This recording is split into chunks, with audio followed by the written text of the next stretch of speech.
Dia. Bom, Bocardi, Vamos bom lá, dia então a todos. tem, como é que é? Messi, Jean Messi, Lionel... Tá rolando um papo desse. Aliás, se a gente falasse Jean Mota na última temporada, o torcedor agora, na hashtag BDSP, iria falar assim, esse rapaz que está aí ao lado do Bocardi é louco.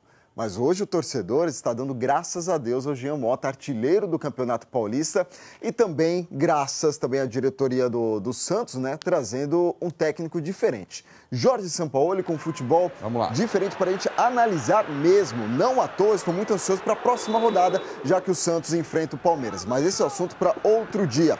Por que eu estou falando isso? O Santos, a gente acompanhando, né, sétima rodada do Campeonato Paulista, é muito intenso. Tá aí o primeiro gol do Jean Mota. O Santos em todos os jogos pressiona bastante, 15, 20 minutos, depois trabalha muito o passe de bola. O adversário não gosta nada, não consegue segurar, né, a paciência ali e, claro, abre o espaço.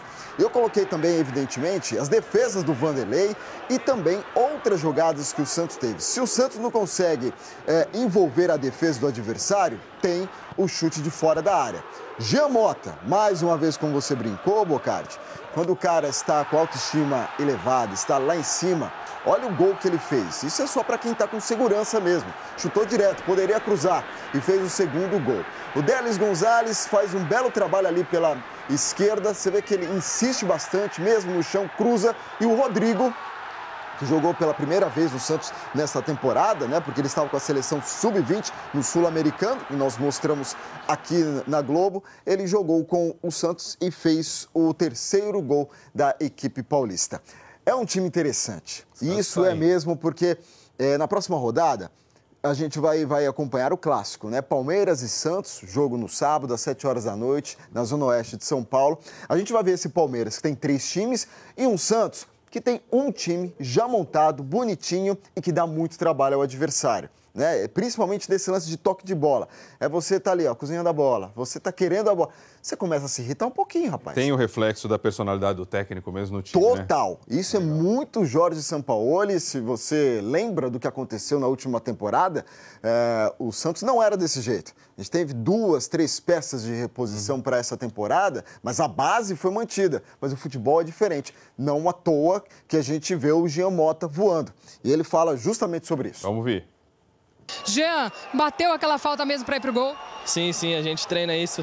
Ele sempre, o São Paulo sempre pede para bater essa bola na direção do goleiro, que é muito difícil, né? Se a bola não bate em alguém, ela entra direto e foi assim que fez o gol, a bola entrou direto ali. Rapidinho, a gente fez uma enquete na nossa transmissão. Jean Messi ou Lionel Mota? Não, nenhum dos dois. Deixa pra torcida isso aí, é Jean Mota mesmo. Isso aí, vai na humildade. E eu soltei uma aqui agora que eu tô pensando comigo mesmo, é como economizar a palavra, Vamos vir, falei. Vamos ver e ouvir, juntar tudo, né? Foi a mistura Que beleza, vamos lá. Do Brasil com o Egito. Tá 7 e 10. Aqui na tela, vamos ver se vai aparecer a primeira classificação. Vamos vir. Aqui não é ouvir, não é só ver. 3, 2, 1, primeira classificação, mas não, daqui a pouco eu falo da classificação, porque eu quero mostrar o Jean Mota, que está aqui no nosso botão número 2. Por isso que eu comentei, né? Na última temporada, 42 jogos. Apenas 2 gols. Ele que, em alguns momentos, ele arma mesmo o time, é um meio atacante, se aproxima bem da grande área do adversário. E aí, com o Jorge Sampaoli, a gente vê que hoje o técnico, nos últimos anos, né? Hoje não, o técnico, ele faz aquela parte tática, treina ali, mas trabalha muito o psicológico do jogador.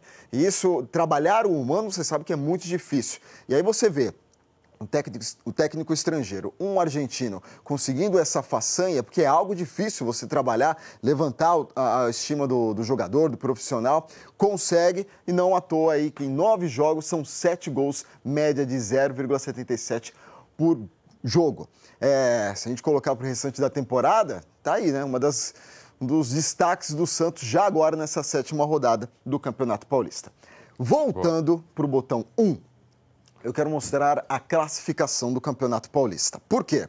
Lembrando que são 12 rodadas, estamos na 7ª rodada, os 2 melhores times avançam às quartas de final, e aí sim temos os jogos de ida e de volta, nas semis e nas finais, né? Na final, mas com jogo de ida e volta. Santos RB Brasil no grupo A, ok? Corinthians e Ferroviária no grupo C, também, se terminasse hoje essa fase, estariam nas quartas de final. No grupo B, Palmeiras e Novo Horizontino, eu chamo a atenção justamente aqui, ó. No grupo D, o Oeste venceu o São Bento ontem por 1-0, subiu para primeiro lugar. Então, hoje estariam nas quartas de final Oeste e Ituano. E o São Paulo, se a semana já foi ruim para o São Paulo, com a eliminação da pré-Libertadores, afastamento do André Jardine, aí chega um novo técnico, mas só que daqui 2 meses, Wagner Mancini assume, tem o clássico, perde para o Corinthians. Resumindo tudo, ficar fora do Paulistão. Se terminasse hoje, já acabou para o São Paulo, se terminasse hoje, né? Lembrando que são 12 rodadas, terminamos agora na 7ª rodada. O técnico Cuca apareceu, mas não vai trabalhar por enquanto. Vamos ver. No clássico para o Corinthians no último domingo, a segunda-feira foi movimentada aqui no CT da Barra Funda, do lado de fora e de dentro.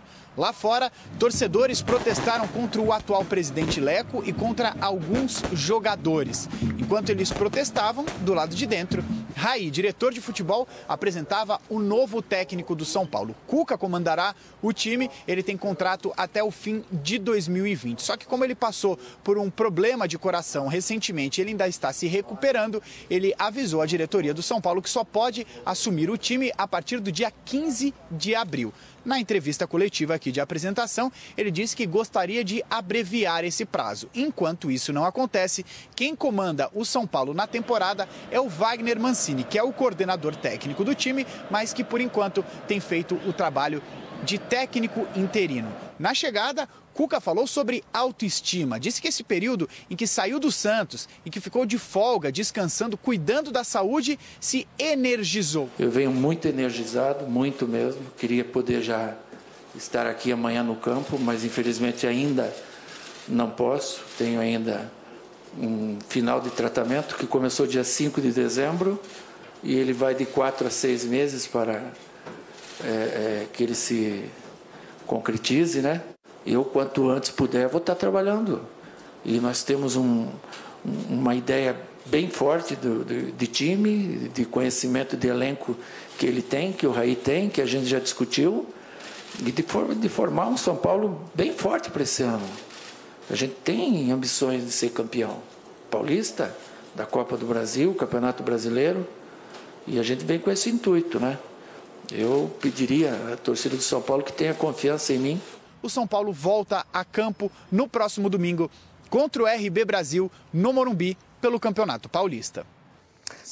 7h15 agora. Então Diga tá lá. aí, né? O do técnico Cuca só daqui 2 meses, claro que ele vai tentar voltar um pouquinho antes, Mas né? o São Paulo pode ser campeão paulista ainda. Segundo o técnico Cuca, sim, né? O Cuca, na última temporada, comandou o Santos na metade. Você lembra, a gente mostrava aqui o Santos na zona de próximo à zona de rebaixamento, conseguiu erguer na reta final, se eu não me engano, foram 7 jogos, 7 vitórias seguidas, e aí por causa de um jogo, por causa de um pontinho, não conseguiu se classificar a pré-Libertadores, ficou na 10ª colocação. Ele consegue... E lembrando, ele saiu do Santos não foi porque campanha, não, ele fez que foi o problema a cirurgia da saúde. do coração mesmo, que ele falou que iria dar um tempo, ele precisava resolver esse problema de saúde, se afastou do futebol e agora recebeu o convite do Tricolor Paulista. Lá em abril a gente vai ver o Cuca no comando do São Paulo. O que mais, hein? Eu falei para... Não, você não estava aqui. Falei para o Kovalik ou para a Glorinha? Não lembro. Uma novela da Copa do Brasil envolvendo a Ponte Preta. Primeira fase da Copa do Brasil... Ponte e Aparecidense, jogo em Goiás. O Aparecidense estava vencendo 1-0, a Ponte Preta empatou a partida com o Cabral, mas aí, Bocardi, você vai ver, vai frisar a imagem, o Hugo Cabral, ali do outro lado, estava em posição irregular. Mas o árbitro e o bandeirinha deram ok ao gol, né? Confirmaram o gol. E aí começou um zum. 6 minutos de bate-boca entre Aparecidense e o juiz. A Ponte Preta alegou interferência externa, sobretudo num senhor, que você vai ver daqui a pouco na imagem, que é o delegado, foi o delegado da partida, Adalberto Greco. Esse aí, ó, esse aí. Num total, Bocardi, turma de casa, foram 16 minutos de paralisação, de muito bate-boca, para saber se foi gol ou não. O juiz anulou o gol depois que, segundo ele, conversou com os outros árbitros. Mas os jogadores alegam essa interferência externa do delegado Alberto Grego. O STJD suspendeu a partida e aí sim, depois do julgamento, vai ver se teve ou não interferência externa.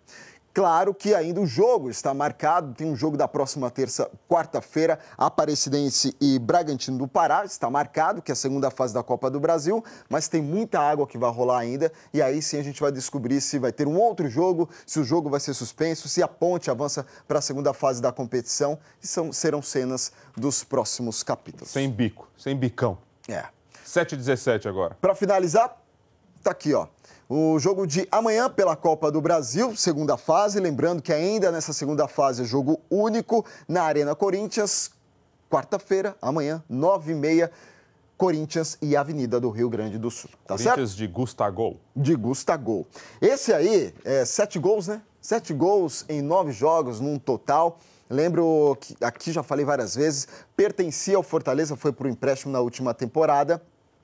E quem é o responsável sobre alguns gols desta temporada? Rogério Ceni. Rogério Ceni? Vamos ver o que ele falou.